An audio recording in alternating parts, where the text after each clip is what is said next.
شروع اللہ کا نام لے کر جو بڑے مہربان اور نہایت رحم کرنے والے ہیں۔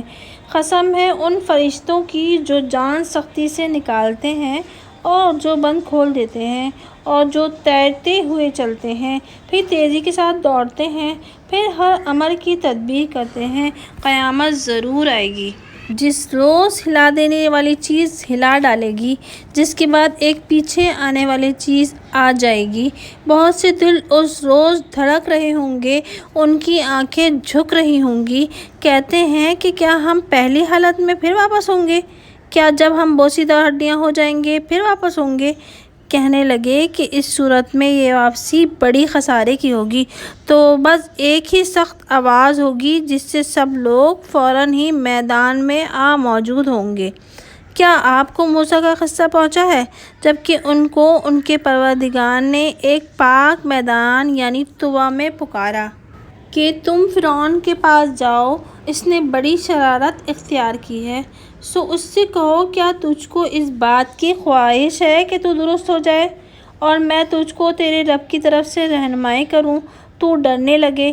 پھر اس کو بڑی نشانی دکھلائی تو اس نے جھٹلایا اور کہنا نہ مانا، پھر جدا ہو کر کوشش کرنے لگا اور جمع کیا، پھر بآواز بلند تقریر کی اور کہا کہ میں تمہارا رب اعلیٰ ہوں۔ سو اللہ تعالیٰ نے اس کو آخرت کے اور دنیا کے عذاب میں پکڑا۔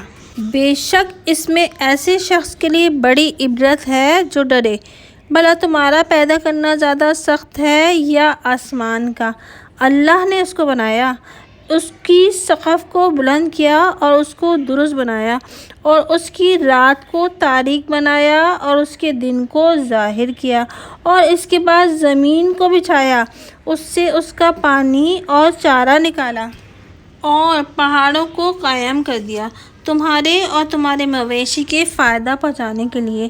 سو جب وہ بڑا ہنگامہ آئے گا، یعنی جس دن انسان اپنے کیے کو یاد کرے گا اور دیکھنے والوں کے سامنے دوزخ ظاہر کی جائے گی، تو جس شخص نے سرکشی کی ہوگی اور دنیوی زندگی کو ترجیح دی ہوگی، سو دوزخ اس کا ٹھکانہ ہوگا، اور جو شخص اپنے رب کے سامنے کھڑے ہونے سے ڈرا ہوگا اور نفس کو خواہش سے روکا ہوگا، سو جنت اس کا ٹھکانہ ہوگا۔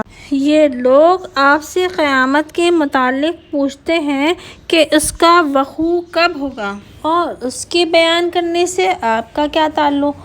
اس کا مدار صرف آپ کے رب کی طرف ہے، آپ تو صرف اس شخص کو ڈرانے والے ہیں جو اس سے ڈرتا ہے۔ جس روز یہ اس کو دیکھیں گے تو ایسا معلوم ہوگا کہ گویا صرف ایک دن کے آخری حصے میں یا اس کے اول حصے میں رہے ہوں۔